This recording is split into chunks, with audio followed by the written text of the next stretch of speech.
পশ্চিমবঙ্গের সমস্ত জেলাতেই শুষ্ক আবহাওয়া বিরাজ করছে। আর আগামী 7 দিনের আমাদের যা পূর্বাভাস তাতে পশ্চিমবঙ্গের সব জেলায় শুষ্ক আবহাওয়া থাকবে। রাতের তাপমাত্রা বা ন্যূনতম তাপমাত্রা এখন স্বাভাবিক বা স্বাভাবিকের থেকে 1 থেকে 2 ডিগ্রি পর্যন্ত কোথাও কোথাও কম রয়েছে। আগামী কয়েকদিনের তাপমাত্রার যা পূর্বাভাস তাতে রাতের তাপমাত্রা বা ন্যূনতম তাপমাত্রা স্বাভাবিক বা স্বাভাবিকের থেকে 1-2 ডিগ্রি কম থাকার সম্ভাবনা রয়েছে।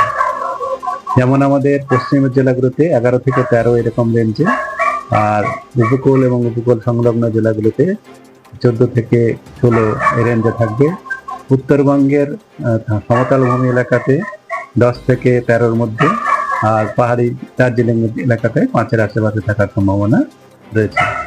কলকাতা তার পার্শ্ববর্তী অঞ্চলের যা পূর্বাভাস তাতে প্রধানত পরিষ্কার আকাশই থাকবে। সকালের দিকে হালকা কুয়াশা বা শিশির কোথাও কোথাও হতে পারে, আর সর্বনিম্ন তাপমাত্রা 15 ডিগ্রি সেলসিয়াসের কাছাকাছি থাকার সম্ভাবনা রয়েছে আগামীকাল। কলকাতা তার পার্শ্ববর্তী অঞ্চলে আপনার ন্যূনতম তাপমাত্রা 15 ডিগ্রির কাছাকাছি থাকবে, যেটা স্বাভাবিকের থেকে 1 ডিগ্রি কম।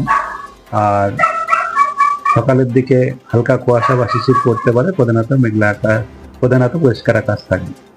উত্তরবঙ্গের কুয়াশার আমাদের ঘন কুয়াশার কোনো সতর্কতা আগামী কয়েকদিনে নেই।